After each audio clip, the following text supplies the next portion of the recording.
नमस्कार, आप देख रहे हैं DTV भारत और मैं हूं अभिषेक मिश्रा। लोक जनशक्ति पार्टी के अंदर खाने जो खेल हुआ है, उस खेल की वजह से बिहार की राजनीति गर्म है और लगातार गर्माहट बढ़ रही है। अब एक बयान सामने आया है लोक जनशक्ति पार्टी के पूर्व प्रत्याशी का। उन्होंने कहा है कि पशुपति कुमार पारस टिकट बेचने का खेल किया करते थे और जब उनकी दाल नहीं गली तो उन्होंने लोक जनशक्ति पार्टी को तोड़ा, 5 सांसदों को अपने साथ मिलाया और ये पूरा खेल उन्होंने खेला है। हमारे साथ इस समय पारस गुट के कुछ लोग मौजूद हैं। इस वक्त हम लोक जनशक्ति पार्टी के दफ्तर में हैं और जाहिर तौर पर अब तक पार्टी दफ्तर में लोक जनशक्ति पार्टी के पारस गुट का ही कब्जा है। मैं देख रहा था मेन गेट पर, जो दफ्तर का मेन गेट है, वहाँ पर होर्डिंग भी पशुपति कुमार पारस की लगा दी गई है। चिराग पासवान का जो पुराना होर्डिंग था, बैनर था, सब कुछ हटा दिया गया है। तो खैर, इस सवाल पर हम आते हैं। ये जो आरोप लगा है कि पशुपति कुमार पारस जी टिकट बेचा करते थे और जब उनकी दाल गलनी बंद हो गई तो वो सौरव पांडे को असामाजिक तत्व कहने लगे, वो पार्टी को तोड़ने लगे, परिवार को तोड़ने लगे। बिल्कुल गलत बात है। जो कल अरविंद सिंह जो आरोप लगाए हैं, हमारे अभिभावक राकेश सिंह जो आरोप लगाए हैं मेरे अभिभावक पशुपति पारस जी पर, ये इसका हम खंडन करते हैं।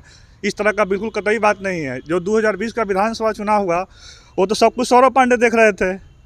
इनके नेतृत्व में तो चुनाव लड़ा भी नहीं गया था। वो सब कुछ लेमन ट्री होटल में बैठकर वहाँ से टिकट का डीलिंग हो रही थी। मेरे पास प्रूफ है। जो क्या प्रूफ है आपके पास? मेरे पास प्रूफ है जो दिखाना चाहते हैं आपको। पार्टी की नेत्री थी कुसुम पासवान, जो कुटुम्बा विधानसभा का रेशमिति वो अच्छी सीट पड़ता है, वहाँ से रेशमिति कुसुम पासवान, वहाँ से सूरज पासवान को, सरुण पासवान को टिकट दिया गया, पैसा लेकर टिकट बांटा गया। फिर सिकंदरा विधानसभा, ये 2015 के विधानसभा चुनाव में सुभाष पासवान चुनाव लड़े थे, वहाँ से 3 या 4 हज़ार वोट से वो लूज किए थे। वहाँ से टिकट दिया गया रविशंकर पासवान को, क्योंकि वो फॉर्च्यूनर से घूमते हैं और सौरव पांडे का दलाली करता है, पर वो भी पैसा दिया है। फिर आ जाइए पालीगंज में हम लोग के पार्टी से बहुत ही फाउंडर मेंबर हैं दीनानाथ क्रांति जी, वो बड़े साहब के साथ ही राजनीतिक सहयोगी रहे हैं। वो वहाँ से रेस में चल रहे थे लोक जनशक्ति पार्टी की तरफ से, वहाँ से टिकट दिया गया उषा विद्यार्थी को। फुलवारी शरीफ आइए, तो मैं पटना महानगर का अध्यक्ष रहा हूँ, यहाँ से मैंने दावा किया था फुलवारी और अच्छी सीट से चुनाव लड़ने के लिए। यहाँ से किसी बाहरी व्यक्ति को बुलाकर सुभाष पासवान को टिकट बेचा गया है पार्टी में। उसके बाद आइए जगदीशपुर, वहाँ से टिकट दिया गया भगवान सिंह कुशवाहा को, वहाँ से कोई किसी और व्यक्ति का नाम चल रहा था लोक जनशक्ति पार्टी के, वो कैडर लोग हैं, वो लोग बहुत पुराने साथी हम लोग कर रहे हैं। चेनारी विधानसभा ये, वहाँ से चंद्रशेखर पासवान को टिकट मिला, क्योंकि ये छेदी पासवान के भतीजा। आप उल्टा आरोप लगा रहे हैं कि सौरव पांडे टिकट बेचा करते थे। बिल्कुल तो हम दावा करते हैं कि आप भी आइए इधर। सौरव पांडे को पशुपति कुमार पारस जी ने असामाजिक तत्व कहा। आप लोग आरोप लगा रहे हैं कि वो टिकट बेचा करते थे। कल की एक चिट्ठी सामने आई है, चिराग पासवान ने एक चिट्ठी को वायरल किया, करवाया, सौरव पांडे ने किया, करवाया, लेकिन उस चिट्ठी में वो चिट्ठी ये बताती है कि रामविलास पासवान कितना भरोसा किया करते थे सौरव पांडे पर, पासवान परिवार के कितने करीबी हैं, उसमें वो बेटा बता रहे हैं। चिराग पासवान का जो कैरियर है उसका पूरा क्रेडिट रामविलास पासवान सौरव पांडे को दे रहे हैं। ऐसे में जब सौरव पांडे रामविलास पासवान के भी खास थे, तब क्यों विरोध नहीं किया पशुपति कुमार पारस ने? ऐसी बात नहीं है कि वो लेटर सिर्फ सौरभ जी के बारे में लिखा गया है। लेटर तो रामचंद्र पासवान जी के बारे, स्वर्गीय रामचंद्र पासवान जी के बारे में लेटर लिखा गया है। हमारे अभिभावक पशुपति पारस जी के बारे में भी लिखा गया है, तो वो लेटर तो गायब कर दिया गया है। ऐसा तो नहीं था कि बड़े साहब के लोग सहयोगी नहीं रहे हैं। अब जो अपने सहोदर भाई के बारे में पत्र नहीं लिखेंगे क्या? देखिए, वो भी तो पब्लिक डोमेन में आना चाहिए। सौरव पांडे ने कभी पशुपति कुमार पारस को असामाजिक तत्व नहीं कहा। पशुपति कुमार पारस ने सौरव पांडे को असामाजिक तत्व कहा। उसको लेकर एक चिट्ठी सामने आई है और उस चिट्ठी रामविलास पासवान की है, जिनसे वो सौरव पांडे को खूब तारीफ कर रहे हैं, उनको अपना बेटा बता रहे हैं। सवाल यही है, कुंदन जी आप बताइए, सवाल यही है कि अगर सौरव पांडे इतने खास थे रामविलास पासवान के भी, तब पशुपति कुमार पारस को दिक्कत क्यों नहीं हुई? ना ऐसा कोई बात नहीं है।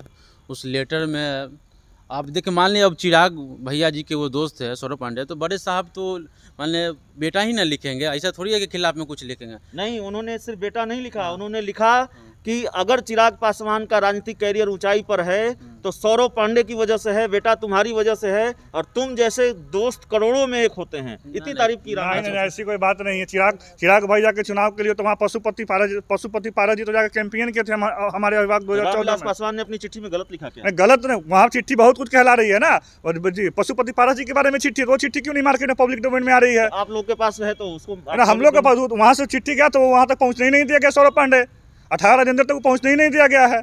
हम तो सरासर उसी पे आरोप लगाते हैं कि जो भी आज महाभारत चल रहा है सबके पीछे सौरभ पांडे का हाथ है। तो अब जो ये महाभारत चल रहा है ये दिल्ली में चलेगा, दिल्ली में खेल होगा, बिहार में खेल होगा। आप लोग डेरा जमाए हुए हैं पार्टी दफ्तर में। बिल्कुल हम लोग डेरा जमाए हुए हैं। हम आज भी आग्रह करना चाहते हैं कि चिराग भैया हम लोग से कोई दूर नहीं है। आज भी सौरभ पांडे को साइड करें, हम लोग उनके साथ हैं। सौरभ हटाओ, लोजपा बचाओ। हम और बात करना चाहते हैं अच्छी सीट को लेकर। बोछा से चुनाव लड़ रहे अमर आज़ाद चुनाव लड़ रहे, वो पार्टी में नहीं थे।